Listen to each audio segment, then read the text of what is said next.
अब ईमानदारी से बताओ, दशरथ के यहाँ बेटा आया कि भगवान आया? कौन आया? बोले कौन? बोले भगवान। इसलिए शंकर भगवान ने क्या कहा? बोले राम सो परमात्मा भवानी। बोले राजा दशरथ के यहाँ स्वयं भगवान बेटा बनकर आ गया। किस लिए? बोले चरित्र के माध्यम से। किससे मिलने के लिए? बोले सो केवल भक्तन हित लागी। केवल भक्तों के लिए भगवान का अवतार होता है। ध्यान देना, ये तो सब भगवान का बहाना है कि रावण को मारना है, बाली को मारना है। अरे भगवान चाहते, अरे जयंत के पीछे जब कुत्सा का बाण छोड़ दिया तो क्या रावण को नहीं मार सकते थे बैकुंठ में बैठकर? क्यों? अरे भगवान आते हैं, बोले सो केवल। केवल लगा है, और केवल का मतलब बोले कोई दूसरा नहीं होता, एक ही है। कौन? बोले सो केवल। अरे भक्तन हित लागी, भगवान का अवतार है तो केवल भक्तों के लिए है। इसलिए गोस्वामी जी ने क्या लिखा? अरे एक बारे भूपति मन माही, एक बारे भूपति मन, एक बारे भूपति मन माही, हार भूपति मन माही, भई गलानी मोर भई गलानी मोर सुत नाही, भई गलानी मोर सुत। अच्छा एक बात बताओ, जिस समय चक्रवर्ती सम्राट राजा दशरथ वैद के यहाँ गए, वैद के यहाँ तो गए नहीं कि वैद के यहाँ गए? किसके यहाँ गए? बोले गुरु ग्रह। अगर शायद बेटे की गलानी होती तो वैद के यहाँ जाते, लेकिन कहाँ गए? बोले गुरु ग्रह गए हो। और एक भाव की बात बतावें प्यारी, देखो हमारे और आपके जीवन में 7 दिन है। कितने दिन है? 7 दिन। ध्यान से सुनना, हमारे और आपके जीवन में 7 दिन है, और 7 दिनों में जरा विचार करें कि शुक्रवार कब आता है? शुक्रवार, शुक्रवार कहते हैं बोले सुख के दिन को। और शुक्रवार कब आता है? बोले गुरुवार के बाद आता है। क्यों? मैं आपसे निवेदन करूं, यदि आपके और हमारे जीवन से शनि चला जावे, और शनिवार के बाद आता है इतवार का दिन, रविवार आता है इतवार, और यदि हमारे और आपके जीवन से बोले इतवार का दिन चला जावे तो फिर कौन सा दिन आएगा? बोले सोमवार का। जीवन से शनि चला जाए जब इतवार का दिन आता है, इतवार कहते हैं विश्वास के दिन को। और हमारे और आपके जीवन में जब शनि जाएगा तब विश्वास आएगा, और जिस दिन हमारे और आपके अंदर विश्वास हो जाएगा तो हमारे और आपके जीवन में सोमवार का दिन आएगा। सोम माने होता है शांति, और जब हमारे और आपके जीवन में शांति होगी तो मंगल होगा, और जब मंगल होगा तो विवेक होगा, और जब विवेक होगा तब गुरुवार का दिन आएगा। और मैं आपसे निवेदन करूं, गुरुवार के दिन वार शुक्रवार है, और जीवन में जब तक गुरु का दिन नहीं आएगा तब तक जीवन में शुक्रवार नहीं आएगा। इसलिए गुरु ग्रह गयो। बोले गुरु के यहाँ गए क्यों? बोले सुख को प्राप्त करना है। और सुख कौन है? गोस्वामी जी से पूछा गया, अच्छा सुख कौन है? बोले सो सुख धाम, अरे राम वस रामा, राम जी सुख के धाम हैं, और सुख चाहिए तो गुरु के यहाँ से मिलेगा। अच्छा जैसे वशिष्ठ के यहाँ गए, निज दुख सुख सब गुरु ही सुनाया, और इसके बाद सुनाने के बाद निज दुख, पहले दुख सुनाया। अच्छा सुख क्या सुनाया होगा? दुख तो एक कहा, बोले गुरुदेव भगवान का वादा हुआ अभी तक नहीं आए, लेकिन सुख की बात क्या कही? बोले जब आप जीवन में हैं तो भगवान को आने में विलम्ब नहीं होगा। इसलिए निजी दुख सुख सब अरे गुरु ही सुनायो। बस इसने आशीर्वाद दे दिया। क्या? बोले धरो धीर हुई यही सुत चारी, सब जानते हैं। अच्छा 4 का आशीर्वाद क्यों दिया? किसी ने कहा एक के तो लाले पड़े, एक हो जाता, तुम 4 की बात कर रहे हो। अरे एक तो हो जावे पहले तब 4 की बात करना। लेकिन वशिष्ठ ने कहा, बोले सुनो, एक गुरु के यहाँ की महिमा है। अच्छा क्या महिमा है गुरु के यहाँ की? गुरु के यहाँ की महिमा क्या है? बोले गुरु के यहाँ की महिमा और भगवान के यहाँ की महिमा में अंतर है। आप भगवान के यहाँ जाओगे और भगवान से जितना मांगोगे दुगना मिलेगा। आप कहो प्रमाण बताओ। बोले मनु ने भगवान से क्या मांगा? बोले चाहूं तुम्हारी समान सुत। भगवान के समान सुत मांगा, तो भगवान अपने समान भी लेकर आए और स्वयं भी आए। कहने का मतलब जितना चाहा उससे दुगना मिला। लेकिन याद रखना प्यारे, भगवान से मांगोगे जितना मांगोगे उससे दुगना मिलेगा, लेकिन गुरु के यहाँ जाओगे तो तुम्हें चौगना मिलेगा प्यारे। इसलिए धरा हो धीर हुई सुत चारी, बोले चार चार बेटे होंगे। लेकिन दशरथ जी ने कहा, बोले गुरुदेव अब हमें करना क्या होगा? बोले तुम्हें कुछ नहीं करना, सब हम करेंगे। क्यों? क्योंकि हम तुम्हारे पुरोहित हैं। और पुरोहित का मतलब क्या होता है? वैसे तो रामचरितमानस में कहा गया है उपरोहित कर्मवती मंदा। क्यों? क्योंकि ब्रह्मा के बेटे हैं वशिष्ठ, और वशिष्ठ से जिस समय कहा कि तुम्हें रघुकुल का पुरोहित कर्म करना है, वशिष्ठ ने इनकार कर दिया। बोले पिताजी मैं नहीं करूंगा। क्यों? बोले उपरोहित कर्मवती मंदा, वेद पुराण स्मृति कर नंदा, मैं उपरोहित कर्म नहीं। बोले नहीं, भगवान आएंगे। तो वशिष्ठ तैयार हो गए। और आज जिस समय पुरोहित का मतलब होता है जजमान का जो पूरा पूरा हित करे, उसी को कहते हैं पुरोहित। और आज वशिष्ठ ने कहा दशरथ से तुम्हें कुछ नहीं करना। अच्छा, तो बोले कौन करेगा? बोले मैं करूंगा। और ईमानदारी से बताओ किसने किया यज्ञ? बोले भगत सहित मुनिया होते दीने, और प्रगटे अगनि चरु कर लीने। यज्ञ में कौन बैठा? बोले वशिष्ठ जी विराजमान है। अच्छा, यज्ञ कौन करा रहा है? बोले श्रृंगी ऋषि करा रहे। अच्छा, श्रृंगी ऋषि ने क्यों यज्ञ कराया? वशिष्ठ ने अयोध्या की धरती पर पुत्रेष्ठ यज्ञ क्यों नहीं कराया? बोले श्रृंगी ऋषि अरे वशिष्ठ बुलावा, अपुत्र काम शुभ यज्ञ करावा। अरे श्रृंगी ऋषि को बुलाया, इसका मतलब एक होता है या तो वशिष्ठ को पुत्रेष्ठ यज्ञ कराना नहीं आता। क्यों? इसलिए तो श्रृंगी ऋषि को बुलाया। और यदि कराना नहीं आता है इसलिए श्रृंगी ऋषि को बुलाया। लेकिन कारण ये नहीं है प्यारे, वशिष्ठ पुत्रेष्ठ यज्ञ करा सकते हैं और कराने में सक्षम हैं, फिर पुत्रेष्ठ यज्ञ वशिष्ठ ने अयोध्या की धरती पर क्यों नहीं कराया? कारण है। कारण क्या है? कारण सिर्फ इतना है प्यारे, जिस समय अयोध्या के राजा मनु थे और उसी समय भी पुत्रेष्ठ यज्ञ हुआ। पुत्रेष्ठ यज्ञ का मतलब होता है विशेष संतान की प्राप्ति के लिए पुत्रेष्ठ यज्ञ किया जाता है। विशेष संतान की प्राप्ति के लिए, संतान तो है लेकिन विशेष संतान की प्राप्ति के लिए पुत्रेष्ठ यज्ञ किया जाता है। मनु ने पुत्रेष्ठ यज्ञ कराया तो वशिष्ठ ने पुत्रेष्ठ यज्ञ किया, लेकिन पुत्रेष्ठ यज्ञ में संकल्प पति पत्नी का एक होना चाहिए। क्यों? और याद रखना प्यारे, भगवान से मांगने जाओ, दोनों यदि दंपति जीवन में जावे तो आप दोनों का संकल्प ये होना चाहिए, एक होना चाहिए। ये नहीं है कि पत्नी की और इच्छा हो आपकी और इच्छा हो। क्यों? मंदिर में साथ साथ जाओ, अरे तो संकल्प भी तो एक साथ होना चाहिए। अब पत्नी का संकल्प अलग हो, पति का अलग हो। एक जगह हम गए, पति पत्नी में झगड़ा हो रहा था। हमने कहा क्यों तुम लोग क्यों झगड़ रहे हो खामे खामे? अरे बोले क्या बताएं स्वामी जी, आप अच्छे हमारे घर आए, बोले झगड़ा समाप्त हो जाए, समझा दो थोड़ा इनको।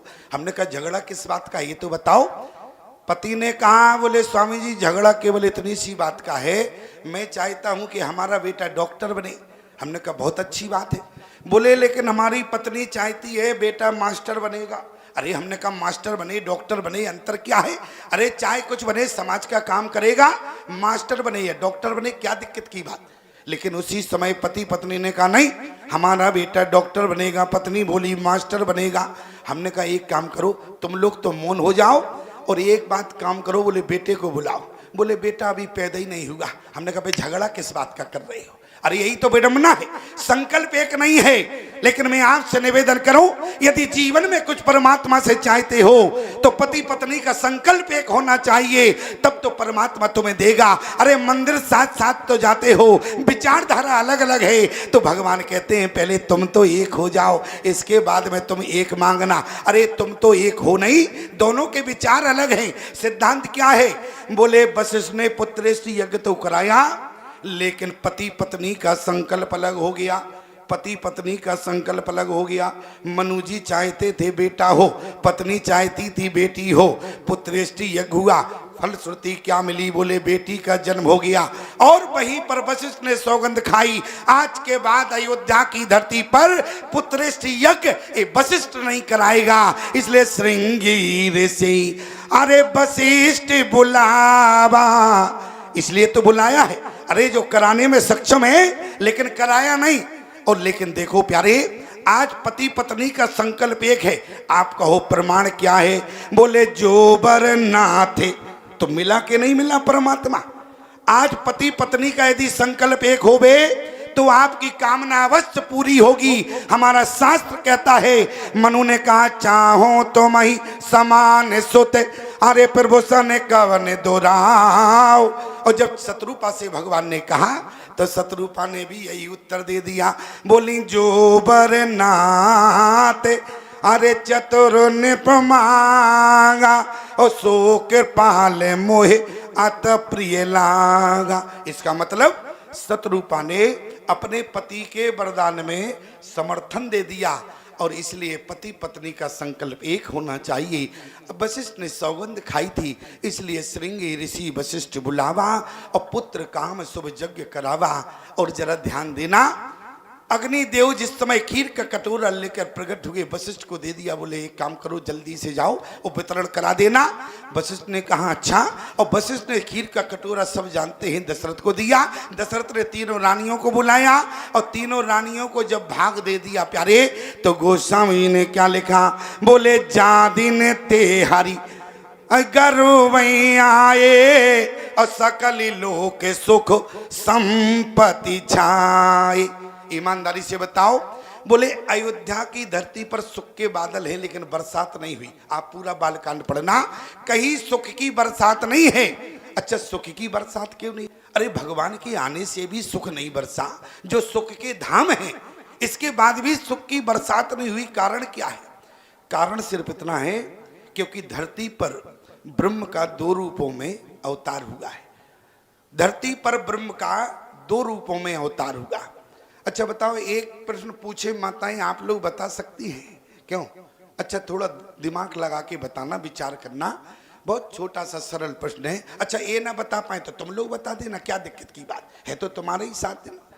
मैं तो आपसे निवेदन करूं, माताएं ये बताओ, जब आपका विवाह नहीं हुआ तब आपके पास पिता होता है, और जब आपका विवाह हो जाता है तो संबंध बदल जाता है। पिता आपको ससुर में परिवर्तित करके मिलता है।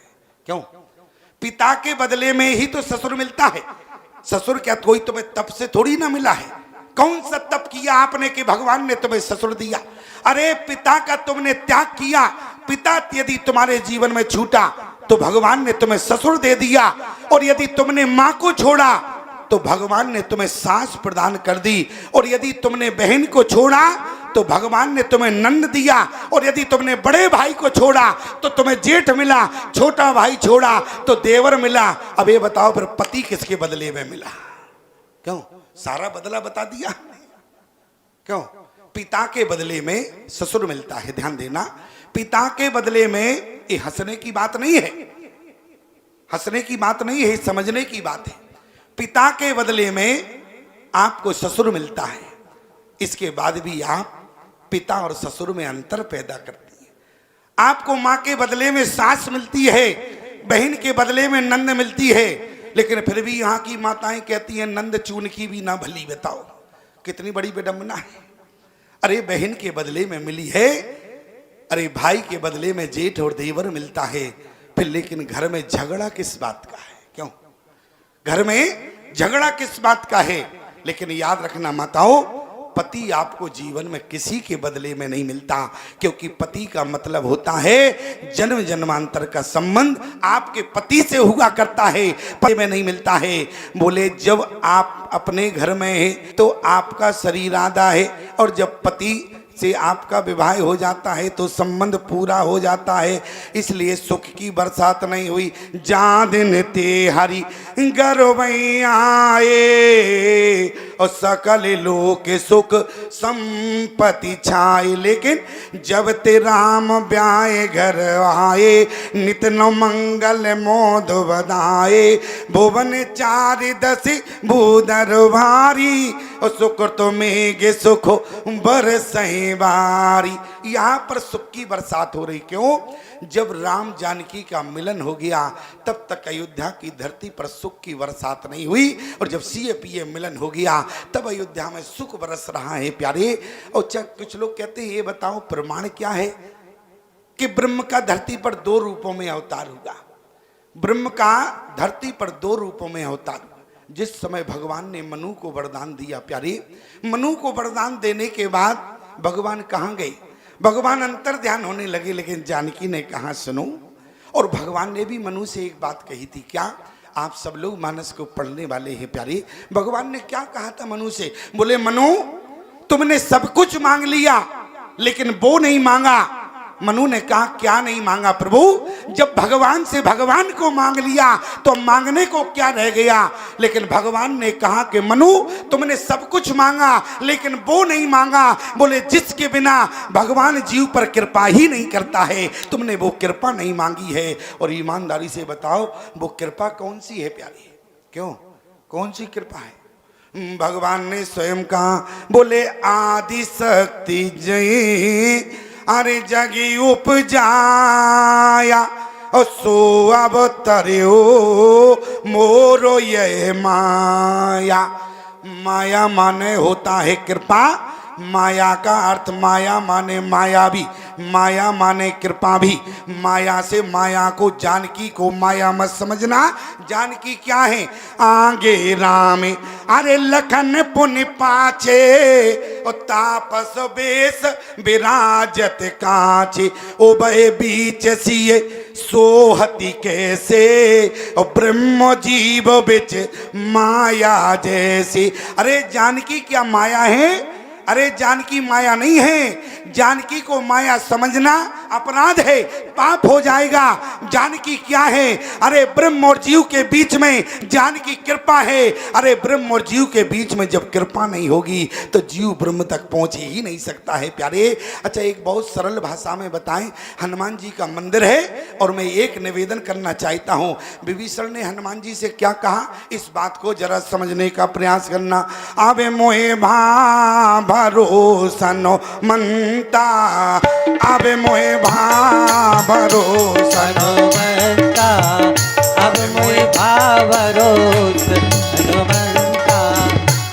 मोहे भरोसनो मनता, अब मोहि भरोस हनुमंता। बिन हरि के पास मिले नहीं संता, बिन हरि कृपा मिले नहीं संता। को शब्द को सुनना, और जब शब्द सुन लोगे तभी तो अर्थ समझ में आएगा। बोले कृपा आ गया, और कृपा कौन है? कृपा क्या है? अरे आवे मोहे भरो हनुमंता, अब मोहि भरोस हनुमंता। बिन हरि कृपा मिले नहीं संता, बिन हरि कृपा मिले नहीं संता। बिन हरि कृपा मिले नहीं संता, बिन हरि कृपा मिले नहीं संता। अब मोहे भरो हनुमंता, अब मोहि भरोस हनुमंता। बिन हरि कृपा मिले नहीं संता। देखो चौपाई आपके सामने सीधी है, अब अर्थ आपको करना है। आप कहेंगे अर्थ हम करें, फिर तुम्हें काहे के लिए बुलाया है? अच्छा यही तो कहोगे। अगर अर्थ तुम लोग करोगे फिर हमें काहे? अच्छा तुम्हारी समझ में आ जाता फिर हमको क्यों बुलाते? इस चौपाई में हमने कुछ बना के तो बोला नहीं है। क्यों बना के बोला? बना के नहीं बोला, जो गोस्वामी जी ने लिखा। लेकिन मैं तो केवल अर्थ समझाना चाहता हूं, अर्थ का अनर्थ मत करना। बोले बिन हरि कृपा, भगवान की बिना कृपा के संत का दर्शन नहीं होता है। ध्यान देना, ये तो आपने बहुत बार सुना है, पुण्य पुंज बिन मिलाई न संता, और बिन हरि कृपा मिलाई नहीं संता। भगवान की कृपा के बिना संत का दर्शन नहीं होता। अच्छा बताओ भगवान की कृपा है क्या? अरे भगवान की कृपा वो जानकी है। आपसे पूछना चाहते हैं, जब विभीषण ने कहा कि अब वो भा भरोसो हनुमंता और बिन हरि कृपा मिले नहीं संता, और ईमानदारी से बताओ जानकी कृपा है। बोले पुण्य सीता माया कर हरना, माया पहले गई, माया माने कृपा। और जरा विचार करना, जानकी लंका में नहीं गई होती तो हनुमान जी काहे को जाते लंका में? क्यों? जानकी लंका में गई तब तो हनुमान जी लंका में पहुंचे। इसलिए बिन हरि कृपा स्पष्ट हो गया, भगवान की कृपा कौन है? जानकी है। और जिस समय भगवान अंतर ध्यान होने लगे, जानकी ने कहा प्रभु अरे वरदान देने नहीं चलोगे? बोले मनु को दे दिया। अरे एक और तप कर रहे, कौन कर रहा है? बोले हरदेव बैठे हैं। हरदेव कौन है? बोले मनु के मंत्री हैं। और जब हरदेव के पास पहुंचे, भगवान ने कहा मांगे मांगो बर, अरे भाई नभवानी परम गंभीर कृपा मृत सानी। हरदेव ने मानो आँख खोला। ये हरदेव अपने भवन में बैठे हैं, किसी तीर्थ में नहीं गए तप करने के लिए। लेकिन जिस समय भगवान ने कहा, अच्छा हरदेव अपने भवन में क्यों बैठे? क्योंकि मनु ने कहा अपने संतान से राज्य ले लो। तो उनके बेटों ने कहा, बोले पिताजी राज्य की आवश्यकता नहीं है, हम लोगों को तो समझ है नहीं, और राज्य जब तक रहेगा पिता आप हैं, राज्य संभाले। लेकिन मनु ने कहा कि देखो मैं भजन करने जा रहा हूं। अच्छा तो बोले भजन करने जाएंगे, पहले राजपाट देना पड़ेगा, पुत्र अधिकारी होता है, तुम ले लो। बेटे ने कहा मुझे तो अनुभव है नहीं। तो मनु ने अपने मंत्री हरदेव से कहा एक काम करो, राज्य को तुम संभाल कर रखना और हमारी संतान को अनुभव सिखाना, और जिस दिन राज्य का अनुभव हुआ जावे तुम इनको राज्य सौंप देना। हरदेव ने कहा वाह। हरदेव अपने घर में गया, अपनी पत्नी से कहा कि देखो हमारा भाग्योदय हो गया। हरदेव की पत्नी ने कहा भाग्योदय हो गया कैसे? बोले मनु जी चले गए भजन करने और मुझे राज्य का अनुभव कभी सिखाना नहीं है, जीवन भर मैं राजा रहूंगा। पत्नी ने कहा वाह तुम्हारा तो भाग्य उदय हो गया, लेकिन मेरा तो भाग्य फूट गया, मुझे जो तुम जैसा पति मिला है। क्यों? हरदेव की पत्नी ने कहा मेरा तो भाग्य फूट गया, मुझे तुम जैसा पति मिला है। आज मानो कि हरदेव की पत्नी ने समझाया, याद रखना माताओं, एक तो शास्त्र में पत्नी होती है और दूसरी शास्त्र के अनुसार धर्म पत्नी होती है। बोले पत्नी किसे कहते हैं? जो अपने पति से कहती हैं जल्दी हाथ पैर धो लो, बढ़िया भोजन बना है, गरम गरम रोटी खा लो। एक बात याद रखना, जो अपने पति को भोजन के लिए प्रेरित करती हैं, अच्छा बना के खिलाती हैं, वो केवल पत्नी कहलाने की अधिकारी है। और शास्त्र के अनुसार जो पत्नी अपने पति को भजन के लिए प्रेरित करती है वो शास्त्र में पत्नी नहीं बल्कि धर्म पत्नी कहलाती है, जो पति को भजन के लिए प्रेरित करे। आज हरदेव की पत्नी ने कहा मेरा तो भाग फूट गया, मुझे तुम जैसा पति मिला। हरदेव ने कहा कि भाग्यवान जीवन भर राजा रहेंगे। उसी समय हरदेव की पत्नी ने कहा जिन्होंने राज को तिनका की भांति त्याग कर जंगल चले गए, लेकिन आज उसी राज को तुमने स्वीकार कर लिया, मेरा तो भाग्य फूट गया। हरदेव कहीं नहीं गए प्यारे, अपने भवन में ही खड़े हो गए। बोले ठाड़े रहे, ठीक मनु की तरह हरदेव भी तप कर रहे हैं। क्यों गलानी हो गई है? ठाड़े रहे एक पद दो और करहार साक पल कंदा और सुमोरे ब्रह्म सच्चिदानंदा। एक बात ध्यान रखना, खान पान जीवन में अच्छा रहेगा तो परमात्मा का दर्शन होगा, और खान पान यदि बिगड़ जाएगा, क्या कहा? खान पान बिगड़ जाएगा तो जीवन में कभी भगवान का दर्शन नहीं होगा। लोग कहते भजन तो बहुत किया लेकिन खान पान तो बिगड़ गया है। समझ गए होगे सारा क्या है? गांजे की बात थोड़ी ना कर रहे हो, तुम गांजा समझ रहे होगे। क्यों? क्योंकि गांजे वाले बहुत जल्दी समझते हैं, जैसे ही हमने अंगूठा रगड़ा गांजे की बात हो रही। अरे गांजे की नहीं हो रही है, अरे गुटखा भी तो खाया जाता है, तम्बाकू भी तो रगड़ी जाती है। अच्छा मुझे तो पता नहीं क्यों रगड़ी जाती है, तो क्यों हम तो खाते नहीं हैं, हमें तो पता है नहीं। इसका मतलब तुम जानते हो तो तुम ही बताना, मैं नहीं जानता हूं, मैं तो निवेदन कर रहा हूं। अच्छा उन लोगों से भी एक बात कहना चाहते हैं, मैं देखता हूं आजकल बहुत जगह क्या है, नवरात्रि है, नवरात्रि आती है तो 9 दिन तो दुर्गा दुर्गा करते हैं, समझ में नहीं आता। 9 दिन तो दुर्गा दुर्गा करते हैं और 10वें दिन मुर्गा कर लेते हैं। और बताओ दुर्गा के साथ मुर्गा करोगे फल मिलेगा क्या जीवन में? क्यों? अरे दुर्गा के साथ मुर्गा रहेगा फल नहीं मिलेगा। इसलिए खान पान अच्छा होना चाहिए, इसलिए कराई आहार अरे साक फल कंदा असुमरे ब्रह्म सच्चिदानंदा। हमारे और आपके बीच में रामानुजाचार्य जगत गुरु स्वामी श्री लक्ष्मणाचार्य जी का आगमन हो रहा है। एक बार तालियों की गड़गड़ाहट के साथ उनका सम्मान एवं स्वागत। वाह, ऐसी ताली है, ऐसा लग रहा है जैसे खा पी कर नहीं आए हो तुम लोग। एकादशी के बाद खाए ही नहीं क्या तुमने? क्यों? अरे हमारे महाराज जी इतनी दूर से आ गए, तुम्हारी ताली में दम नहीं है? और हमारे महाराज की वाणी सुनना, इतनी उम्र के बाद भी वाणी में वो गर्जना है कि ताली तुम्हारी फीकी है। प्यारे, मैं निवेदन कर रहा हूं क्या? आज भगवान ने कहा मांगे मांग बर, अरे भाई नभवानी परम गंभीर कृपा मृतसानी। आज भगवान ने कहा, हरदेव ने कहा कि प्रभु जो मांगना चाहते थे वो तो मनु को दे दिया। अच्छा, बोले किसका मतलब क्या हुआ? बोले भगवान को हरदेव भी बेटा के रूप में चाहते थे, लेकिन जब भगवान ने कहा कि हरदेव चिंता की बात नहीं है, मनु ने मुझे बेटा के रूप में मांगा है, तुम मुझे बेटी के रूप में मांग लो। मैं मनु के यहाँ बेटा बनकर आऊँगा, तुम्हारे यहाँ बेटी बनकर आऊँगा। मनु ही दशरथ बनते हैं और प्यारे हरदेव ही जाके जनक बनते हैं। बोले जनक सुकृत मूरत बेदेही और दशरथ सुकृत राम धर दे। इसलिए बोले जब सीए पीए मिलन हो गया तब सुख की बरसाती